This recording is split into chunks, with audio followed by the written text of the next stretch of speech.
please stand for the invocation. Heavenly Father, we are gathered here on our graduation day. We are excited. We are grateful to you for bringing us to this point. Please continue to lead us in the right path and help us want to follow your path. Lord, we ask for the Holy Spirit to be with all of us here today. In a special way, we ask for the Holy Spirit to fill our speaker, Pastor Josiah. May your message come from his lips. May all that is said and done this morning be glory to you. Bless us all. Help us to always be grateful to you and faithful to you. In Jesus' name we pray. Amen. Please be seated.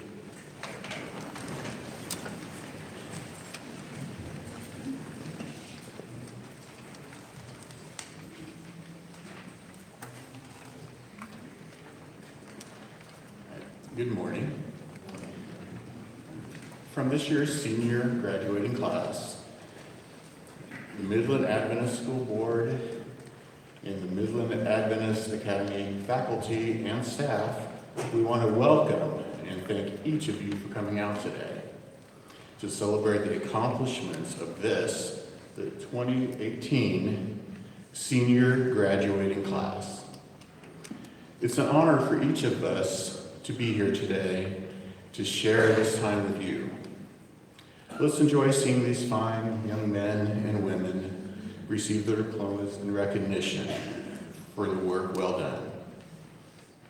Thank you all for coming today.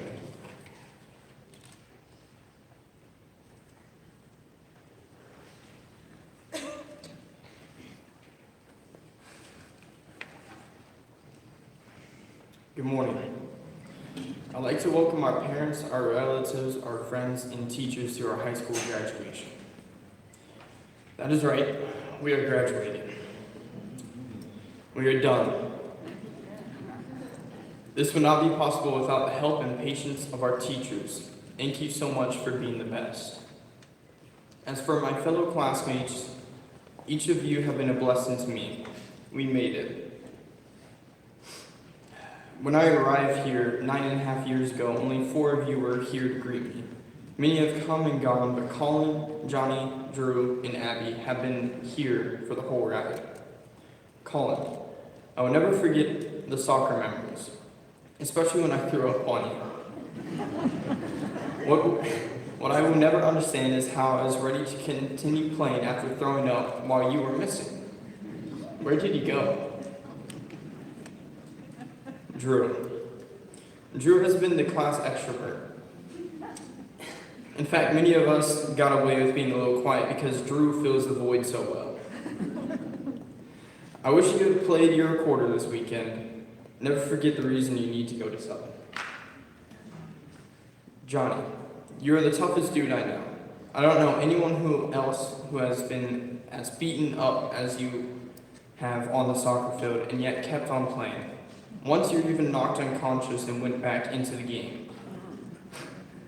Good job, Mickey, for giving him permission to do that. My last high school pass was passed to you, which I found fitting. Abby, for the first 4 years I knew you, I was not sure you could speak. But then thankfully Lydia ticked you off and we heard you shout. I will never forget you leaving and being homeschooled, but we all wrote you letters begging you to return, and you are back. With a cup of coffee in your hand. Thank you for coming back. Other students came and went over the years, and I can honestly say I am happy each of you came to Midland. Derek, you arrived in the 7th grade and joined the soccer team. Lucky for us as I will never forget you doing the splits and saving a goal against Highland View. Ever since that game, your voice has been a wee bit higher. Nazik, you arrived in the 5th grade and you've been a constant on the basketball team. I've loved having you here, and so has my dad. You know, Pascal, my dad listened to you rap, right?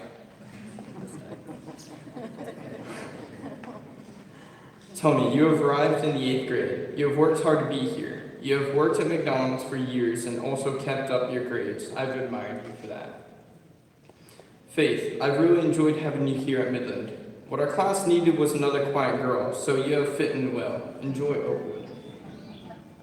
Marissa, you have arrived at the start of junior year. I know you have been away from your parents and lived with your grandparents while you have been here. I know that must have been tough, but it has been good to have you at Midland. While our Midland years are over, we have survived. It is finished. We are done. But hopefully we will remember the lessons that we have learned here. When I think of Midland, I remember three things. They are the only things I truly control. First, I control where I spend eternity. If I accept Jesus as my Savior, I will spend eternity with Him. We've had many ups and downs and many trials here. Life is difficult, but Jesus is always there to pick us up. It is my prayer that we will always remember our years here, that we will return for alumni meetings and keep in touch, and we will all accept Jesus and be together in heaven. For years, I've also had to be drilled into me that in life, we only control two other things, our attitude and our effort. I hope you remember that. No matter what happens to us, it is our attitude and effort that we control. I don't know what will happen to us in the future, but I have seen in the past that there is so much I can't control. When I can't control something, I can't worry about that. When I can control, I can do something about it. No matter what happens to you, remember attitude and effort. Try to stay positive and always work hard. When this fails, you will always have Jesus to pick you up. This has been a great 9.5 years. There have been difficult times, but I am pleased we moved here. I am grateful to Midland for the impact Midland has had on my life. I am pleased we started on this journey together, and we will miss each one of you. Let's plan to meet at alumni meetings, and especially let's plan to meet in heaven. May God bless the class of 2018.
It is a great pleasure for me to introduce our commencement speaker this morning.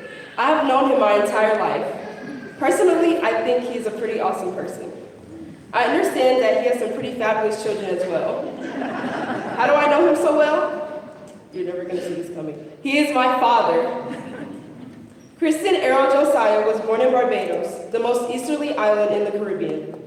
He is the son of Pastor and Mrs. John Josiah of St. Croix, United States Virgin Islands, and the youngest sibling of Ronald and Avenel. He is a proud product of Adventist Christian education from elementary to university. He has earned an associate degree in business administration and a bachelor of business administration with emphasis in marketing from Andrews University. After doing his own thing with his musical gifts and his business background, he finally decided to do God's thing and accepted the call to the full-time gospel ministry in 1997. He went on to Andrews University Theological Seminary, where he completed a Master's of Divinity in June 2000.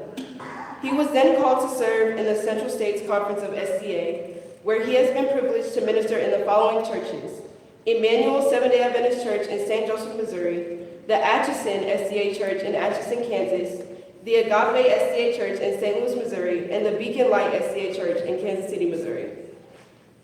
Elder Josiah was also humbled to serve for 4 years as an assistant to the president for the central area of the conference, and now currently serves as the vice president for administration / executive secretary of the Central States Conference of Seventh-day Adventists.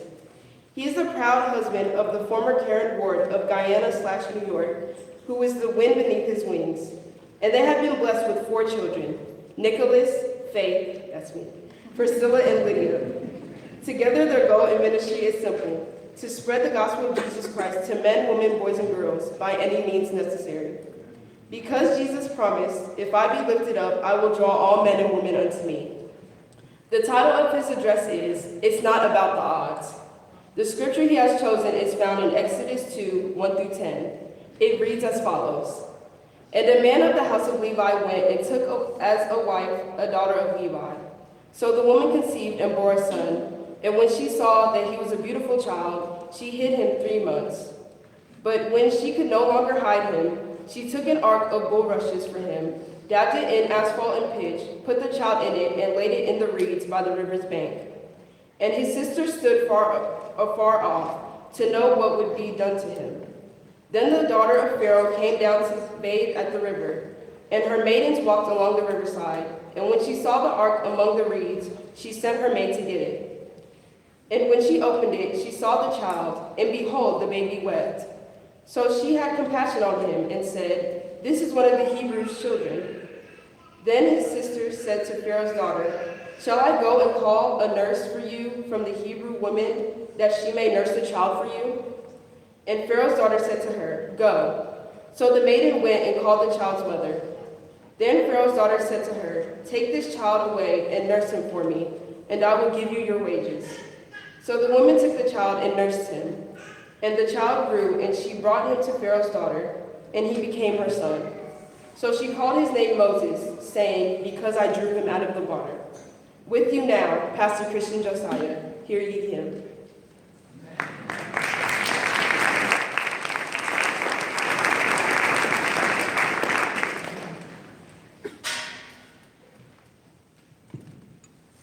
I'm a nervous wreck.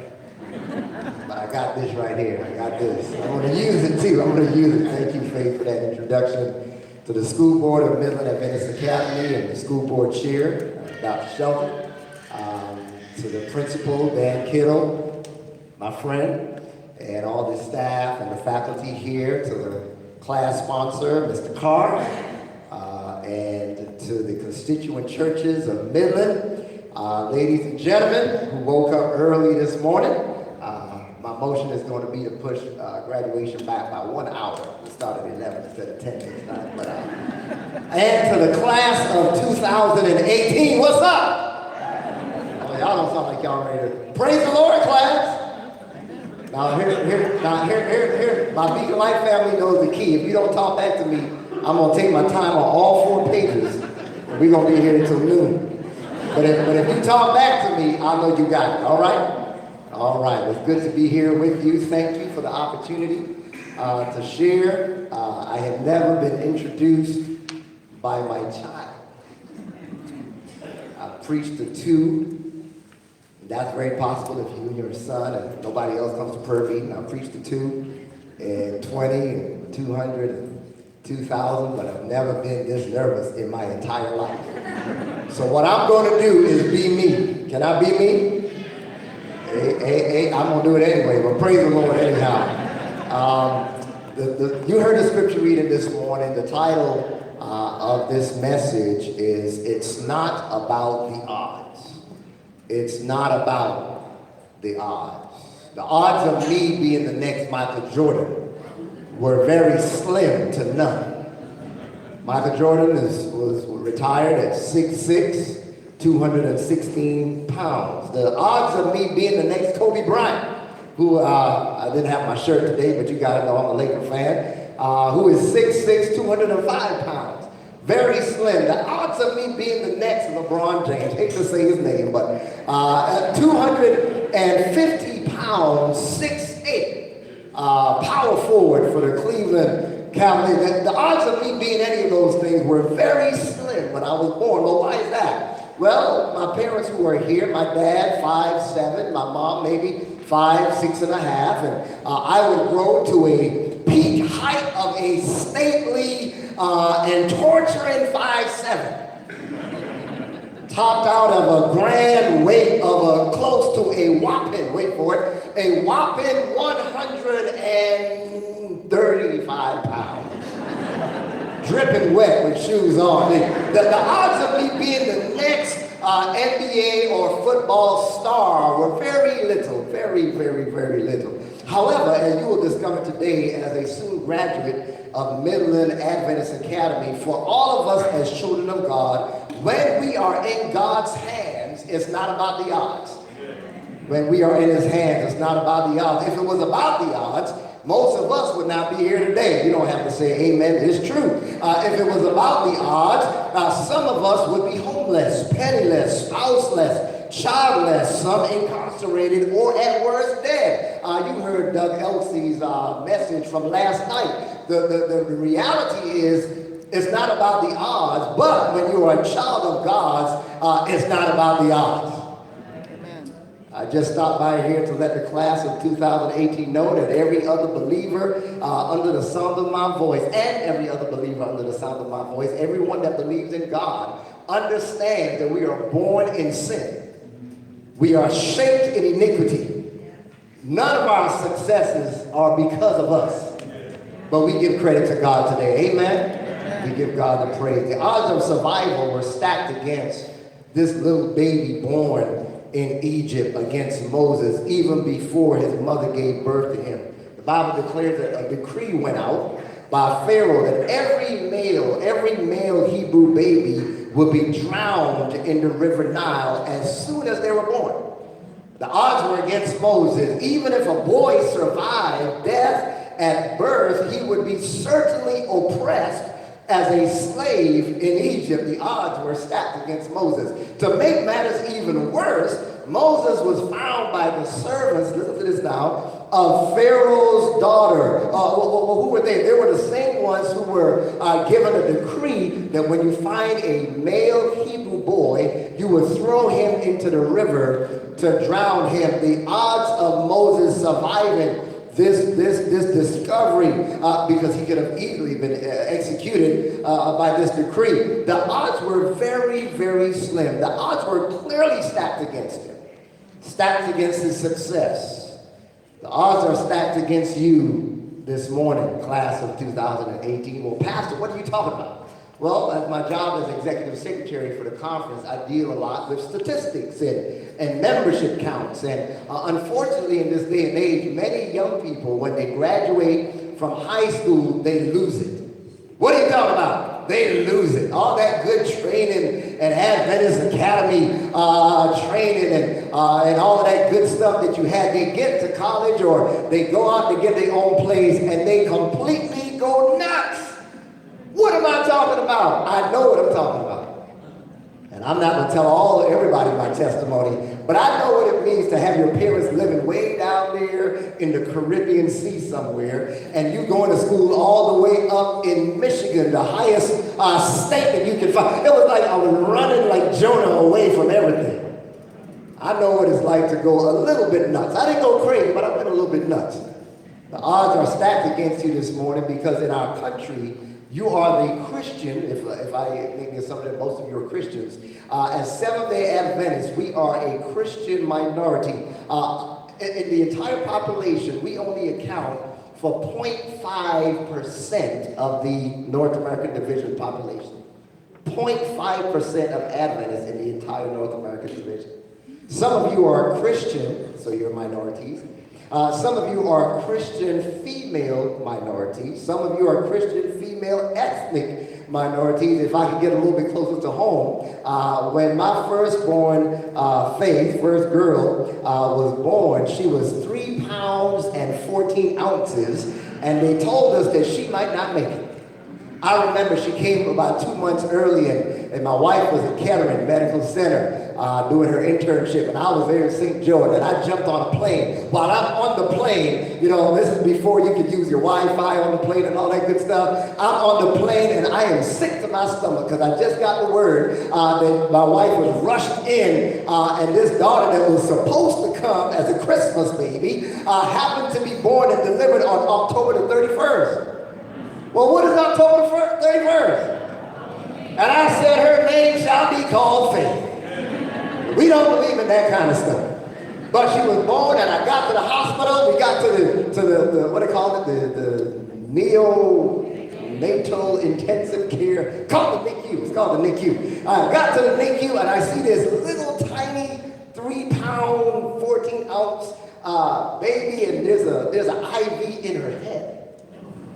I thought about bringing a picture and showing it to you, but all you ran out of the gym. So I said, and I said, Lord, for all of the sins that I have committed and I have done, forgive me and save my baby.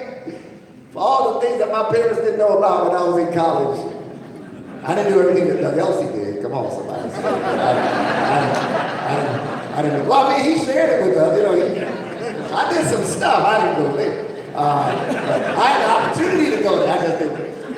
But for all the stuff that I did, stuff started running through my head. I was like, this is punishment, man. I done messed up, you know, not my girl, you know. And then the doctors came in and said something. They said something to me. Can I tell y'all what they said? I'm gonna tell you anyhow. Can I tell you what they said? They said because of her background, and this is true story. They said because she is a female African-American baby that is this young, her odds of survival, I don't know if it's in the genes or the D, I don't know what it is. The doctors out there, you can tell me. But they said even at 3 pounds and 14 and in the NICU and IVs and everything, the odds of her survival are a little bit better. I said, a little bit better than what? They said, just a little bit better. I started praying on that thing, and here we are 18 years later. The odds might be against us, but with God, all things are possible. I wish I had one amen on a Sunday morning. And this is not just for faith. This is for the entire class of 2018. The odds are stacked against you. You are a 0.5% minority in this country, in this North American division. However, in spite of the odds being against you, according to the passage of reflection this morning, when you are in God's hands, when you are where? Oh, y'all not talking. See, I'm going to be sound. I just got started. I'm on page 1. When we are where?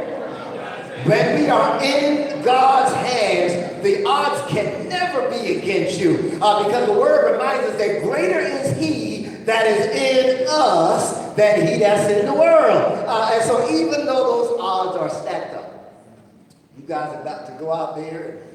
You know, some of us are not looking forward to driving to college and leaving our babies behind. We're not looking forward to get my...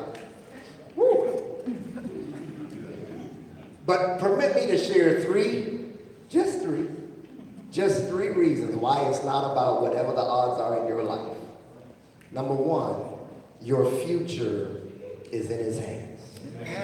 Your future is in his hands. Moses was of the tribe of Levi, and that sounds great at a glance from our perspective looking backward, but at that time, the tribe of Levi had nothing positive to offer. Some of you may not remember this story, but there's a story in the Bible about Shechem, and Jacob had a daughter named Dinah. What was her name? Dinah. Her name was Dinah, and Dinah went out and hung out with some of her friends. Almost like she went off and, like going to college, she went out home with her friends, and somebody saw her who was not an Israelite. His name was Shechem, and he went and got her, and the Bible says that he slept with her, or it may have been a possible rape. I'm not sure exactly how but something happened with them, and the Bible says that the brothers, she had a whole bunch of brothers. Dinah was the sister of like 11, 12 brothers, and the brothers found out, and Simeon and Levi says, we're going to get these brothers back. And so they set them up. They said, if you circumcise yourselves, all the men of that town, if you circumcise yourselves, y'all know what circumcision is. I don't have to go into the science. All of y'all graduated from 12th grade. Y'all know what circumcision is. Okay. If you circumcise yourselves, then I will let you marry my sister. That's what they said. Bible says they waited until they circumcised themselves. And so all the brothers, man, they just, everybody is down. They're out for the count. Everybody is knocked out. Everybody is trying to recover. While they were going through this time of pain and suffering, Simeon and Levi swept in and killed all the males in that village, in that city. They were considered instruments of cruelty, Simeon and Levi. However, because your future is in his hands, because Moses' future was in God's hands, even though he came from this cruel tribe initially of Levi, God has a way of turning things around. And when God was looking for a priestly tribe to lead the children of Israel, guess what tribe he chose? The tribe of Levi. When the odds are stacked against you, it doesn't matter when your future is in God's hands. Number two, your fears are in his hands. Your what, everybody? Your fears are in his hands. 40 years later, we find Moses, the prince of Egypt, herding sheep in a place called Midian. Moses was trained in warfare and martial arts and science and technology and mathematics and sociology and history. Moses became a learned brother in Egypt. This education came because he was the prince of Egypt. But this educated prince lost his cool one day and killed an Egyptian, and then became a fugitive from the very place that God spared his life as a baby. It would take Moses 40 more years to learn that God has not given us the spirit of fear, but of love, of power, and a sound mind. When God shows up to Moses in Exodus chapter 3, there's a burning bush, and Moses had 5 objections to taking this call. 5 objections because of his fear. First of all, God said, the Bible says, who am I? Who am I? Moses, the Bible declares that Moses said, who am I? And God said, look, man, it doesn't matter who you are. Who am I? I will be with you. Moses says, well, who are you? This burning bush is talking. Well, who are you? God says, I am that I am. Tell them that the I am God is the one that is sending you. Well, then Moses says, what if they don't believe me? What if they say, you've been gone 40 years. Why should we believe you? Why should we believe anything that you say? We know your past. We know your history. We know that you're an ex-murderer. We know that there's nothing good about you that we can remember from Egypt. You've got some baggage in your past. Some of y'all are kind of young, so you don't have much baggage. Hopefully not. But Moses had some baggage. And they said, well, Moses, how would they know that I should be the one? And God said, I'm going to give you 3 signs. I'm going to give you a rod. When you throw your rod down, it's going to become a serpent. You guys know the story. When you put your hand inside of your coat, it'll come out and it'll be leprous. So when you put it back in, and take it back out, it's going to be healed. That's going to be another sign. And another sign is going to be the sign of blood.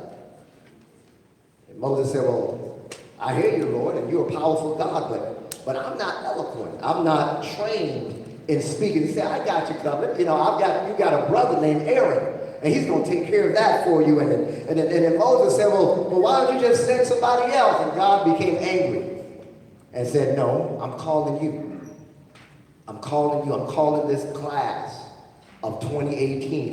You're the ones that I'm calling. And God is saying, even if you have fears, let your fears be in his hands. Amen. There's no obstacle. When you get out there into the quote-unquote real world, there are no obstacles that God cannot bring you through. There's no class.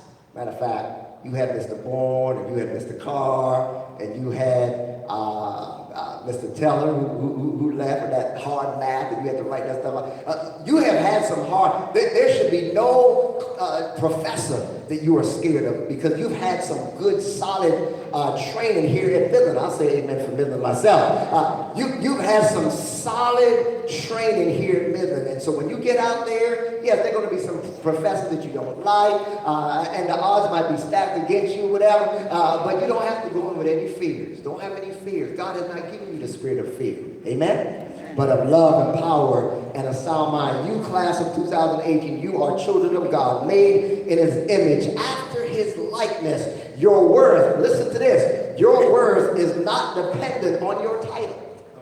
Your worth is not dependent on your bank account. Your worth is not dependent on your credit score. But make sure it's high. Your worth is not dependent on who created you. Your worth is dependent on who created you and who redeemed you by his own blood. Well, what if they don't believe me, Pastor Jay? What if I get out there and they don't believe a word that I'm saying? The Bible says, well, then do this. Let your light so shine before men, that they may see your good works and glorify your Father. We have nothing, one writer says, we have nothing to fear for the future unless we forget how God has led us in the past. There is no reason for you to fear if you place all your fears in God's hands. So number one, your future is where, everybody? In his hands. Your fears are where? In his hands. And number three, last but not least, your faith. Your faith should be where? In his hands. Moses tried taking matters into his own hands, but that turned him into a murderer and a fugitive. Egypt's FBI's most wanted list is what he was on. However, 80 years later, Moses, after recognizing his future, was shaped by God's hands, and after relinquishing his many fears to God's hands, now places his faith in God's hands. Well, how do you know that, Pastor Jay? Hebrews chapter 11. Hebrews chapter 11, verses 24 through 26. The Bible says, by faith, Moses, when he became of age, refused to be called the son of Pharaoh's daughter, choosing rather to suffer affliction with the people of God than to enjoy the passing pleasures of sin, esteeming the reproach of Christ greater riches than the treasures in Egypt, for he looked to the reward. By faith, Moses chose not to return as an heir to the throne of Pharaoh. I want y'all to catch this. I heard that there was a royal wedding yesterday. Anybody heard that? Is it been? Yeah, I'm in church, man. I'm doing ministry. I'm playing for church, and I go on my timelines. I'm saying, go on your timeline, and I say, oh man, a whole lot of folk didn't go to Sabbath school this morning because everybody was watching the royal wedding. And I'm looking and I'm looking at the pomp, and so last night as I got back home and the circumstance and all this royalty and everything, and I said to myself, as I knew what I was going to share with you, would you give up royalty like that? To be in Buckingham Palace and being married and not having to work because you had money in the bank? Well, before you were born, you had an account. Before you were born, you were already an heir to the throne. You didn't have to earn it. You already had it. You were born into that royalty. Can you imagine being a part of that royalty? The Bible says that Moses, by faith, decided, I'm gonna give up the crown. I'm gonna pass the crown along. I'm gonna give it away because I'd rather suffer affliction with God's people than to enjoy the pleasures of being the son of Pharaoh. Moses said, I would rather have my faith in this Jehovah God, this Elohim God, this Yahweh, I am who I am God. I'd rather have faith in him and suffer with my people than to get away with being an ex-murderer and enjoy the pleasures of sin. Moses, by faith, he turned down the multi-million-dollar contract. There are going to be some contracts that you may have to turn down by faith. Your faith is going to be tested, I guarantee you. There are going to be some people who want to have you do exams on the Sabbath, or you might get a job offer in the next 3 or 4 years after college, and it might offer you a lot of money, and you might say, well, you know what, if I got this money, maybe I'll, because Pastor Jay, was real short at my graduation, maybe I'll slip him $1 million. You might have to not pass up that contract. Well, no, you might have to pass up that contract if it means you compromise in your faith. All of the training, all of the prayers that have gone in. We are praying that when you walk out of here in this graduation, when you walk up to receive your diploma, that you are not walking just by sight or you're walking by grades, but you are walking by faith. Faith. Walking by faith, not by sight. Moses gives up the multi-million-dollar contract and declined the seat of Pharaoh. He gave up living a life of comfort and luxury because he knew that God had a better future for his life. By faith, Moses chose to suffer with God's people than enjoy the pleasures of sin. He chose to lead this mixed multitude that were perpetually complaining all the time. There were backstabbers and whiners, there were rebellious and they were disobedient, and there were a group of selfish idolaters, and Moses says, I'd rather hang with these folks because of the God I serve. Now Moses is a better man than me. Come on, Faith. He's a probably better man than most of us. Trouble won't last always, class of 2018. God will make us a great nation. He will make you a great nation. We will come into Canaan land. This is Moses talking, but I'm talking because there's another Canaan land flowing with milk and honey. We shall overcome. Someday, class of 2018, weeping may endure for a night or an assignment, but joy will come in the morning. Moses reached back to Job and declared, though he slay me, yet will I trust him. His future was bright, his fear was completely gone, and his faith endured until he could see him who was invisible. How do we look unto Jesus, who is the author and finisher of our faith? How do we look unto him? I'm almost wrapping up. By faith. Place your faith, class of 2018, in his hands. This is the beginning of another chapter of your life. Walk it by faith and not by sight. When you are confident that God has your future in his hands, when you learn to cast all your fears in his hands, even if it's mustard seed size faith, completely rest in his hands, then you can say with confidence like Paul to Timothy, it's not about the odds. Why? Because you have fought a good fight.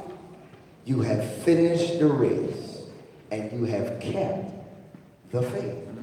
Finally, Paul says to Timothy, there is laid up for me the crown of righteousness, which the Lord, the righteous judge, will give to me on that day. And not to me only, but to all who have loved his appearing. So if my future is in God's hands, if my fears are in God's hands, if my faith is in God's hands, well, what do I need to do? That's a good question. Number 4, focus. Can y'all say focus? Have y'all been focusing? Don't answer. Focus. That word focus says a whole lot. I remember calling my sister one time, and she's here. She doesn't mind me talking about her. Hey, man. Well, I already got the mic, so I can talk about it. I called my sister, or she called me, and we're talking, and she said, hold on a second. I said, okay, and then she gets back on the phone.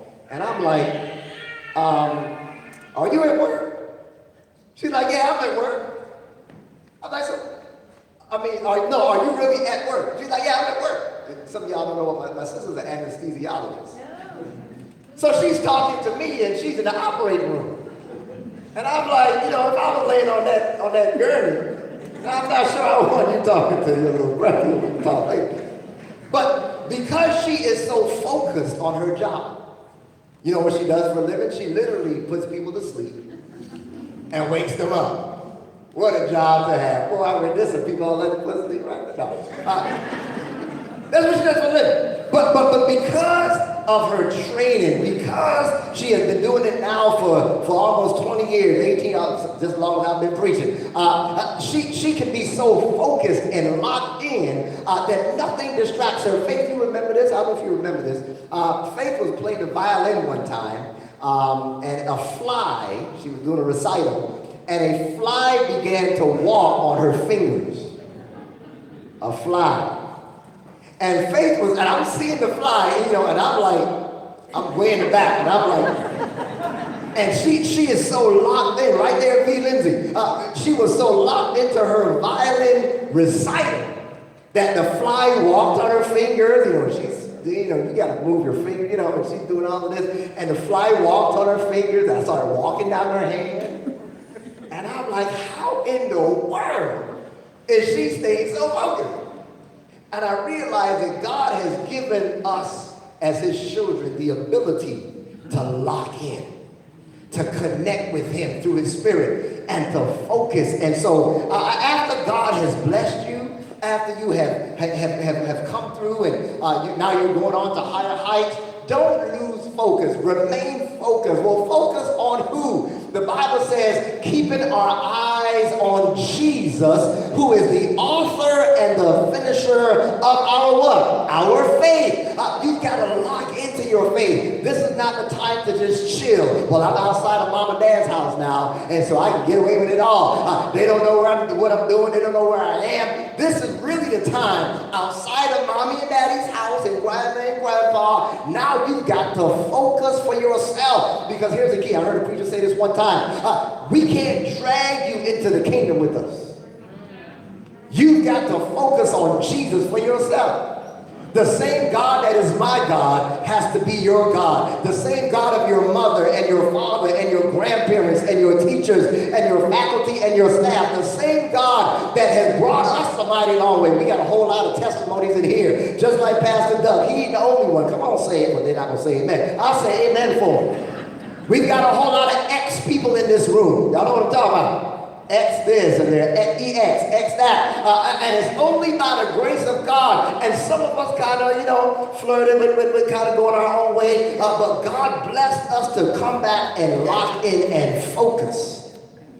And so as I take my seat today, I want you to remember that your life is in God's hands.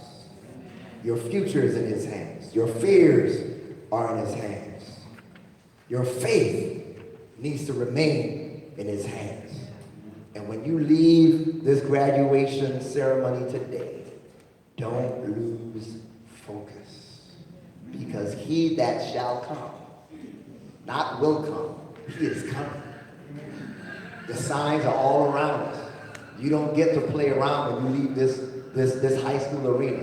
It's not going to be long. Everything is being lined up. I can't do a Revelation seminar right now because I got to take my seat. But I want y'all to lock in and focus so we can go home to a graduation where we can throw those caps away and we can receive our crowns of righteousness. And because we're so happy, even when we receive our crowns of righteousness, the Bible says that we will take our crowns off and we will toss them at the feet of Jesus because we made it over. Y'all, stay focused and I'll see you in the kingdom.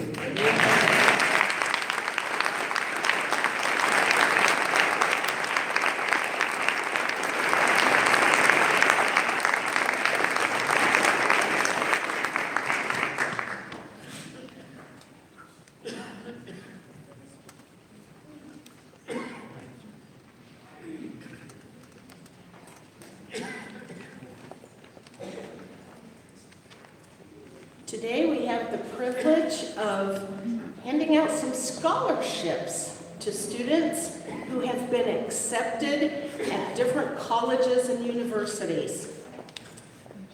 From the University of Nebraska at Omaha, Abigail Svoboda, the Dean's Scholarship of $1,000 per year.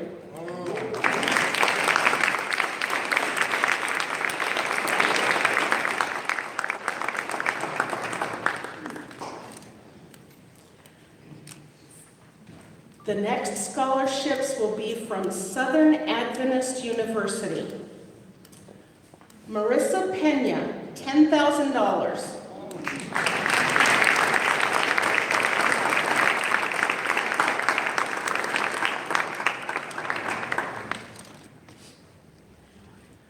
Tony Randall, $10,000.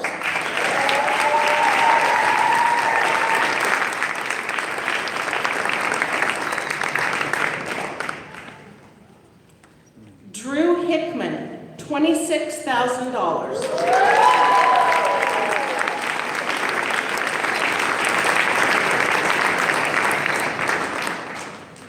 Faith Josiah, $10,000.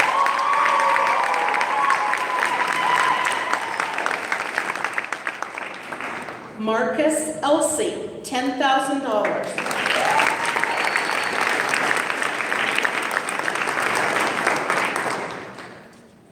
And from Walla Walla University, Tony Randall, $49,000.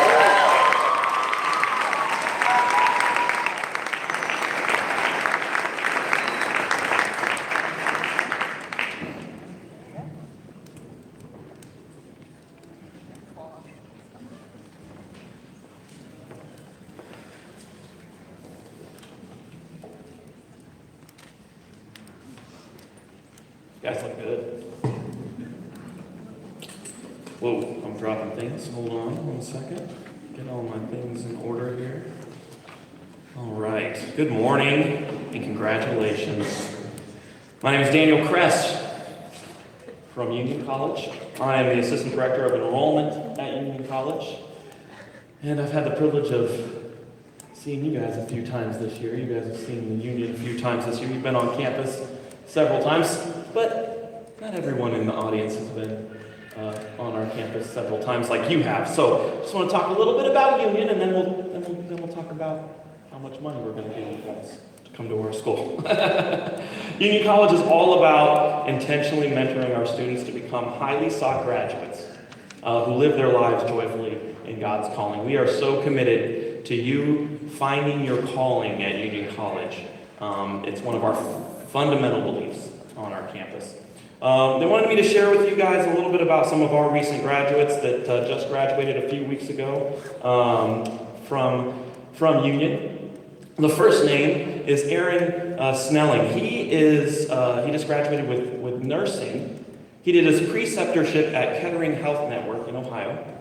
And while he was there, they were so impressed with him that they said, "We're going to give you a job right away when you finish graduating." And when he graduated, he went and moved over there, and he's already working there at a Kettering Health Network. And at Kettering, they love Union College nursing graduates so much that they have put in place a system where they will guarantee every single one of our nursing graduates a job and a pretty hefty signing bonus when they graduate and start. So it speaks to our academic excellence in our nursing program, and Aaron Snelling's taking advantage of that. The next student they wanted me to highlight that you might be familiar with, she's a Midland graduate, Camille Darrell. Okay, she was a marketing major. She worked at Union College's marketing office while she was a student there. She completed 3 different internships at different Adventist health centers across the nation. And she is now landed a job at Shawnee Mission Health here in Kansas City. So you might see her running around nearby before she graduated. She got that job before she even graduated. She got it in the spring before she finished. The last student they wanted me to highlight for you folks is Singa Rudabuka. And he graduated this month with a degree in international relations. Now, he's one of our students who's going above and beyond the requirements of academics, and that's one of the cool things about Union. You have that opportunity to go above and beyond. So he, in 2017, he represented Union College at the United Nations Association U.S. Leadership Summit. Okay, he then founded a chapter of the United Nations Association at Union's campus. And now he is headed to law school at Georgetown University with the goal of working in the U.S. State Department and ultimately serving as an ambassador in the United Nations. So he has had great opportunities that sparked at Union College with that. And these are now alumnus, just like you're about to be an alumnus of Midland Adventist Academy. These are our most recent alumnus coming in. We have alumnus all throughout the audience here. We have alumnus in all reaches of the globe. And one of those alumnus sent his students, or his kids, to Union College years ago, back when I was in college. We won't talk about how far out that was. One of his students, both of them graduated with our business degree, and they're both working in the railroad system. So this alumnus was so impressed with the consistency from both of his boys that went to Union College that he was impressed with the consistency of academics, spirituality, and those special, unique opportunities that his sons received at Union College. He was so impressed with that he wanted to give back. He wanted to contribute some way. And so he decided that he said any student that graduates from a Mid-America Union Academy and enrolls at Union College, he is going to give an Apple iPad or Apple iWatch, or I think it's an Apple Watch, for you to enhance your education experience at Union College. So if you enroll, you'll be receiving one of those from this generous donor, one of our alumnus. We believe that the advantages that Union College education should be available to everyone. And that's one of our main other fundamental beliefs at Union College. Last year we gave away $5 million in student aid. Okay? Today we are demonstrating our belief in the graduates of Midland Adventist Academy and their future to the total of $280,000. These academic merit scholarships and grants will be distributed over 8 graduates here today. Now these graduates are the graduates that have applied and finished their application and been accepted to Union College. So if you're still in the process of finishing your application, there's still hope. You might not get the card today, but you will get it soon, okay? As well as, I wanted to highlight, because this is part of what I always have to talk to students about, these are going to be the baseline scholarships you'll receive, okay? So let's say you take those standardized tests again this summer sometime, an ACT. You can boost up your score and boost up your scholarship amount. So I'm going to have Mrs. Fairchild come up, and she's going to help me read the names and the amounts, and I will distribute the awards.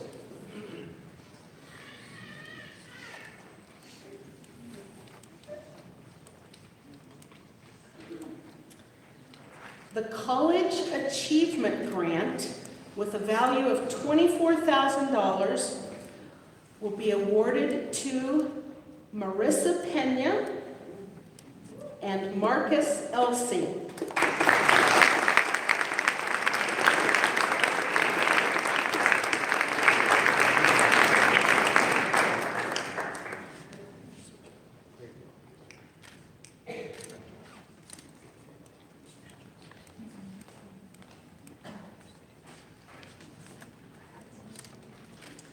The Academic Merit Scholarship, with a value of $28,000, will be awarded to Derek Croft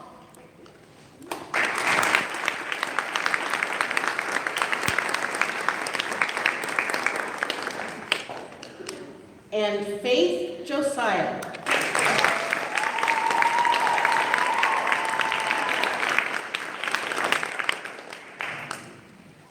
The Academic Honors Scholarship, with a value of $36,000, will be awarded to Colin Craig.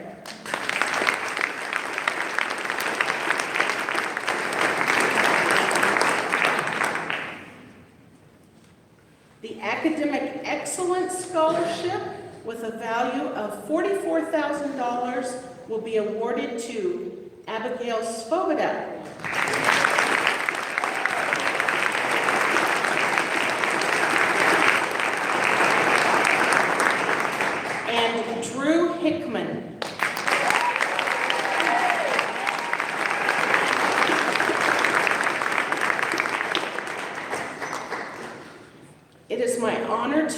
announce that the Presidential Scholar of $52,000, providing more than 2 years of college tuition free, is awarded to Jonathan Zacharias.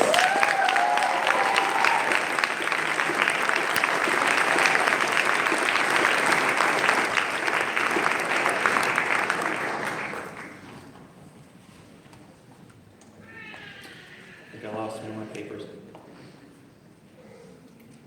Thank you. All right. Now, the fine print on those is they are spread out over 8 semesters while you're in school. You'll receive those amounts throughout your college experience at Union College. So to all the graduates, congratulations on your accomplishments, and I hope to get to know you better in the coming years. No matter where your next journey takes you, know that we at Union College pray for your continued success, happiness, and fulfillment.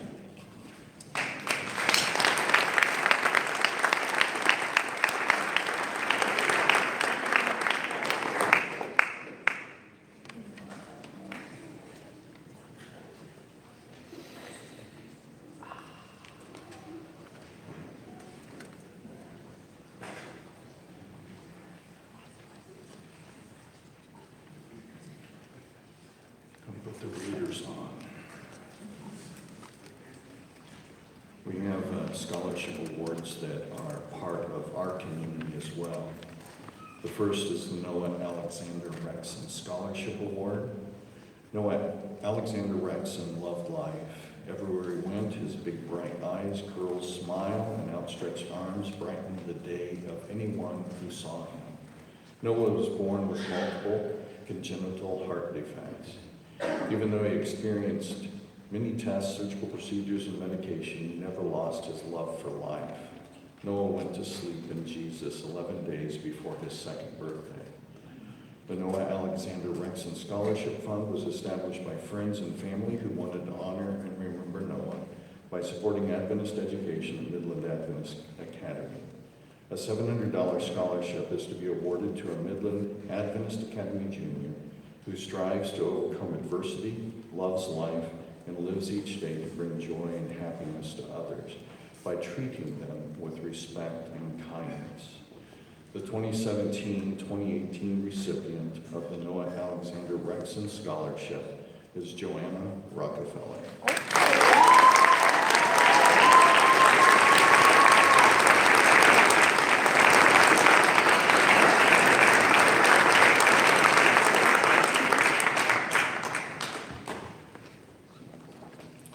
The North American Division Office of Education has made possible to one student in each academy a scholarship called the Caring Heart Award. This award is given in recognition of their leadership and personal commitment to witnessing and service activities. This award comes with a beautiful Bible, a plaque, and with the plaque with the name engraved and a scholarship voucher worth $500, which may be used to help pay for participation in a mission trip or towards tuition at any Seventh-day Adventist school. Because of their leadership and commitment to service to Midland Adventist Academy and to their community, I am pleased to present the 2017-2018 Caring Heart Award to Faith Josiah.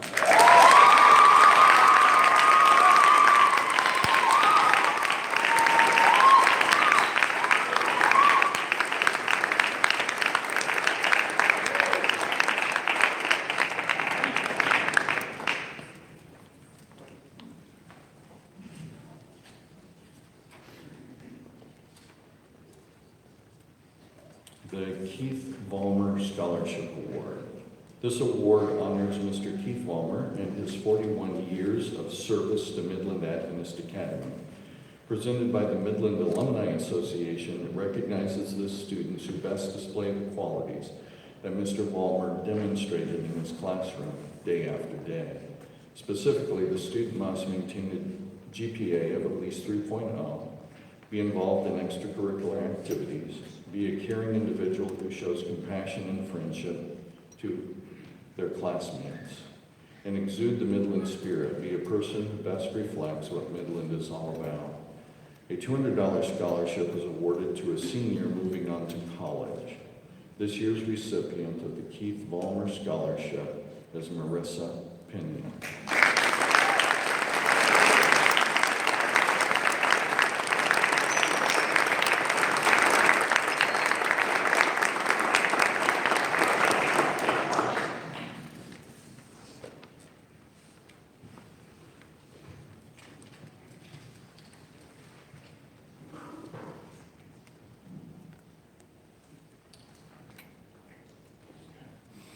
The next scholarship I have the honor of presenting is the Michael C. Paradise Award. This scholarship was established in 2000 by the generosity of an anonymous donor because it was first presented to Michael Paradise. The scholarship is named in his honor. There's a large plaque that the school will keep in its display case naming the yearly recipient of this award.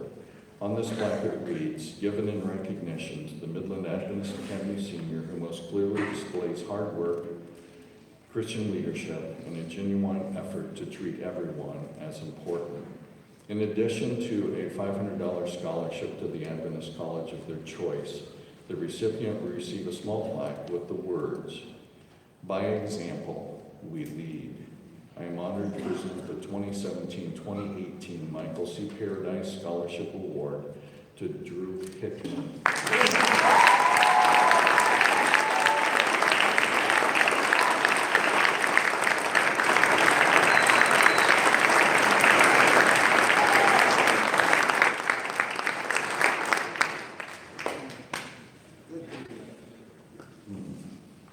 Student leadership is important in Midland Adventist Academy. Effective student leaders also help create a positive school spirit by participating in school events such as athletics, spiritual activities, student association, and class offices. They talk enthusiastically about our school to other students and in the community. We have had a tradition and a strong commitment to developing future leaders, and many of our students have assumed leadership roles on their college campuses as student association presidents, class officers, and campus ministries, and are involved in leadership roles that allow them to be part of a campus administrative decisions. Because we believe that it is important to recognize effective student leaders, it is my privilege to present the Principal's Leadership Award to a senior student who has not only displayed strong leadership skills, but has also been a positive influence as a student leader by building school spirit. Each year, the chosen student's name is inscribed on a plaque which reads, "Celebrating those who lead at Midland Adventist Academy," and placed in our awards display case in the foyer. The student receives a unique gift that we feel will benefit them as they continue in their leadership roles. It is my privilege to announce to you the senior selected to receive the Principal's Leadership Award for the 2017-2018 school year. That student is Marissa Pinion.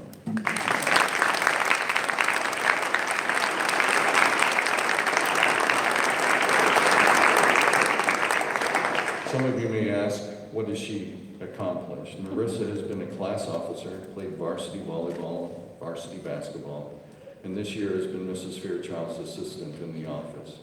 In order to attend Midland, Marissa has lived with her grandparents as her home and family are in Wichita. Marissa has helped spread the word about Midland to friends and church family at that location. Marissa, we believe that you are going to have an amazing college experience because you are an above average, amazing leader and student. Follow God's lead because He has a mighty plan for you.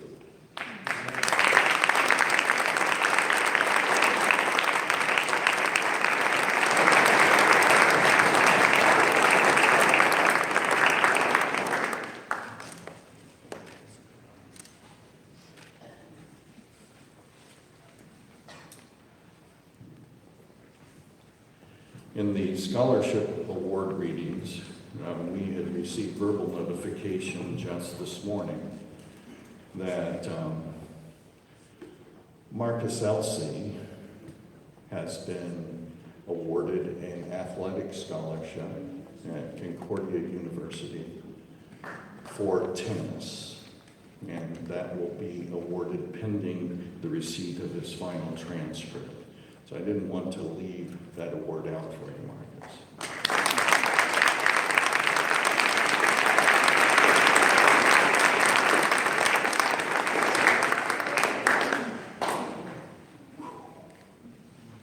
And at the end of the awards, your hands feel empty because there's nothing that speaks to the incredible individual effort that you have made as students. Inside those robes, you have struggled with personal struggles. You have overcome obstacles. And if your hands are empty, don't let your hearts be empty. Because you've been tenacious. You've been focused. You have made it to this platform because your desire was to complete high school. Thanks for the honor of being your principal.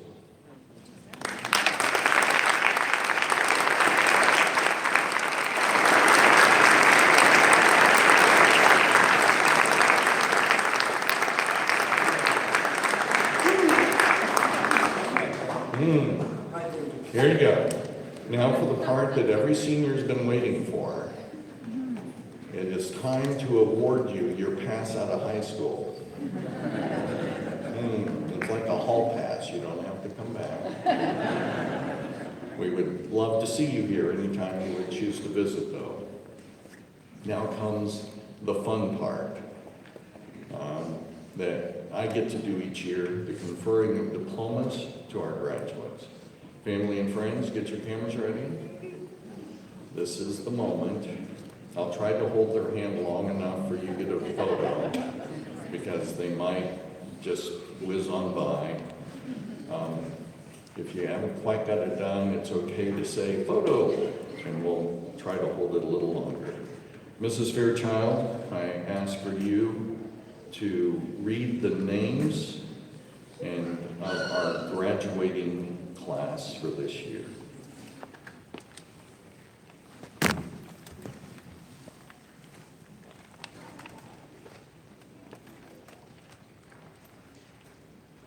Will the first row of graduates please stand?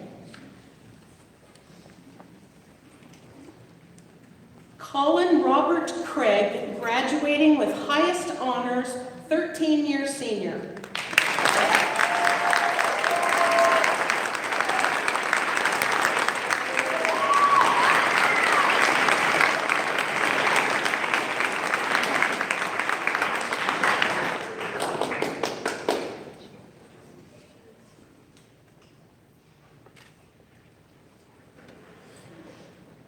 Marcus John Elsey, 4-year senior.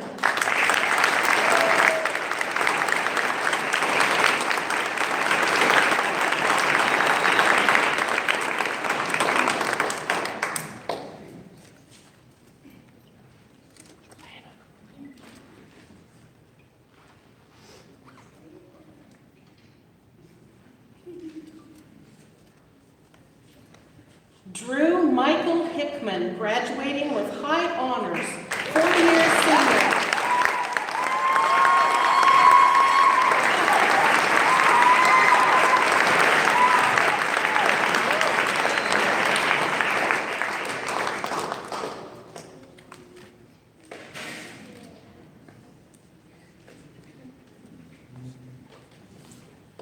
Faith Christiane Josiah, graduating with high honors, 4-year senior.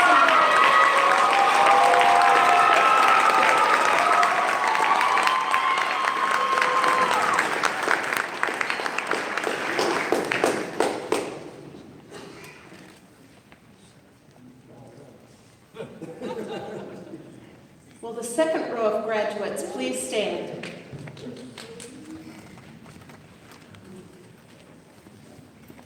Derek Matthew Croft, 4-year senior.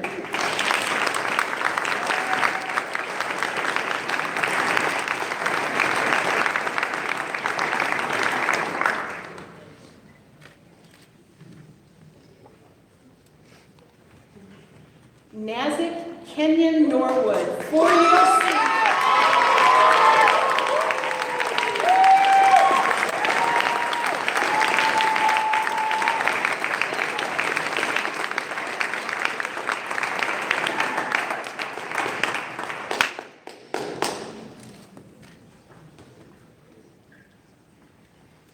Marissa Kate Pena, graduating with honors.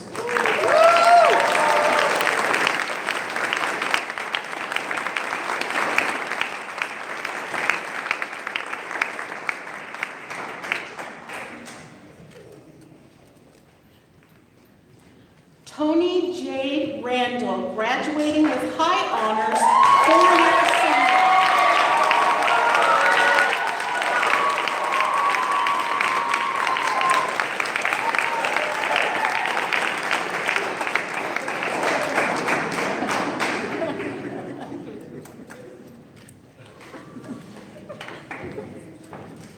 Abigail Rose Svoboda, valedictorian, graduating with highest honors, 4-year senior.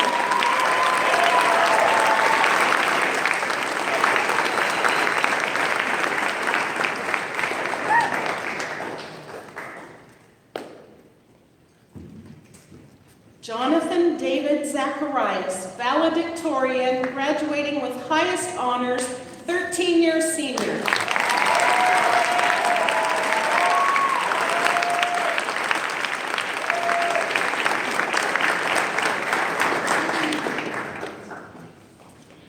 Okay, photographers, this is your chance. We've got a final pose for you graduates. If you'll hold your diplomas, thank you very much.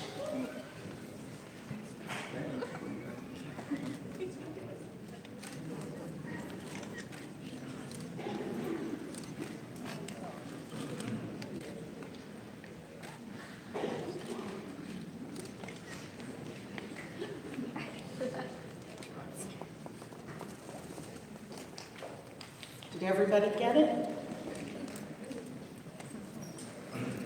Graduates, you may be seated. I'm super proud of every one of you. Welcome to being a freshman once again.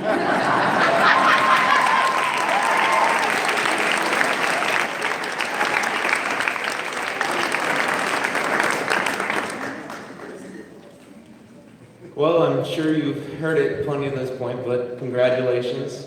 You're about to hear that word a lot, so be prepared. And it is my privilege to welcome each and every one of you, class of 2018, into the Midland Adventist Academy alumni.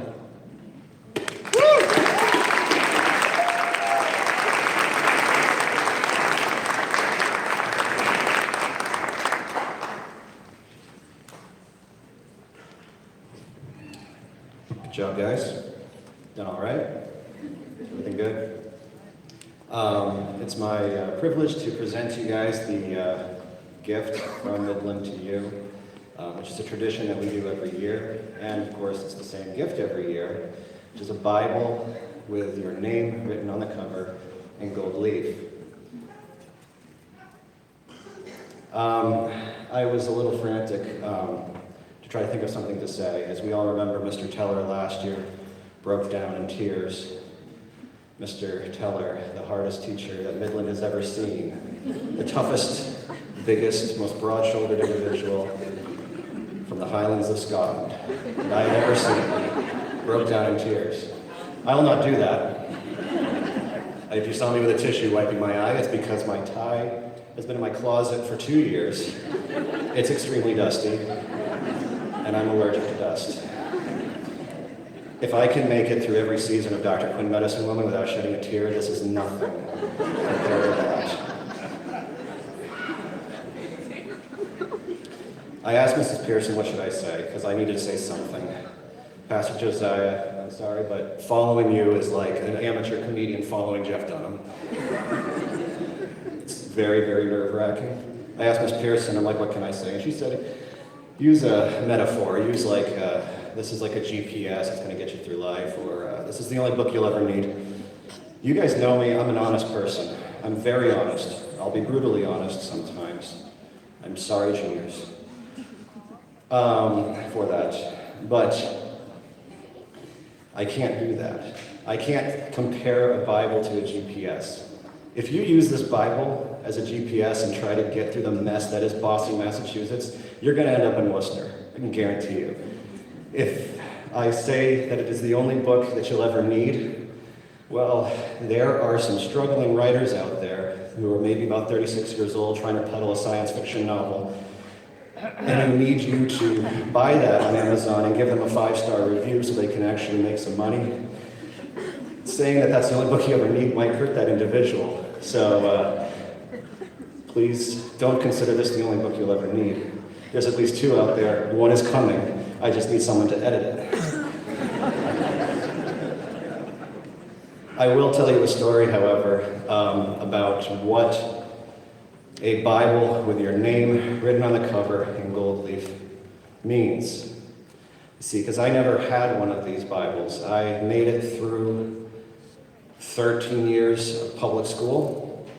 I don't besmirch that. I was fortunate enough to grow up in Plymouth, New Hampshire, which has amazing schools taught by amazing teachers, many of which love Jesus. I was very fortunate. And I was also fortunate to have a mom who taught 2nd grade, who wrote Danielian handwriting. I don't know if you guys know what Danielian is, but it's very beautiful handwriting. And so she wrote my name on the inside cover. And so that's what I got. But when I went to Andrews University, the first time I'd ever been to an Adventist institution, I got to go to school with I went to church. My first experience going to a church at Andrews, which is a very different experience when you grow up in northern New Hampshire. And my friends, the friends I still have to this day, Jonathan, James, Kara, Bonnie, Alyssa, all had Bibles with their names written on the front cover with gold leaf. And I realized that those kids, they're special. They came from a place that, or a home that cares a lot about them, that loves them deeply. Because not only are they, getting a Bible as a gift, it's been given to them by somebody who clearly took that extra time to not just write their name in Danielian handwriting in the inside jacket, but wrote their name on the cover with gold leaf. So when you take this Bible to Union or KU or wherever you're going, and people see it, okay, it may not mean much to you, but when people see that, they'll know the truth, that you're coming from a place, a home, that loves you a lot and it cares about you to the point where we wrote your name on the cover of a Bible in gold leaf. So it's my honor to give you these gifts.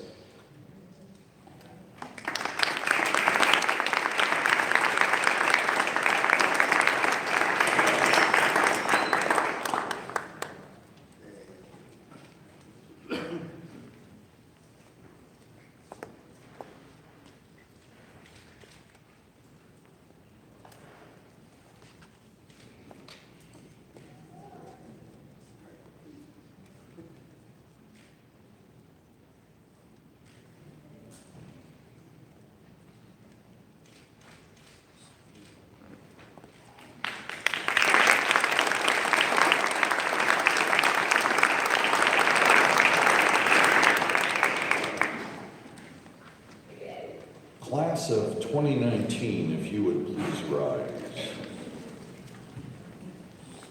And turn to the audience. It is my privilege to introduce to you the senior class of 2019 from Midland Adventist Academy.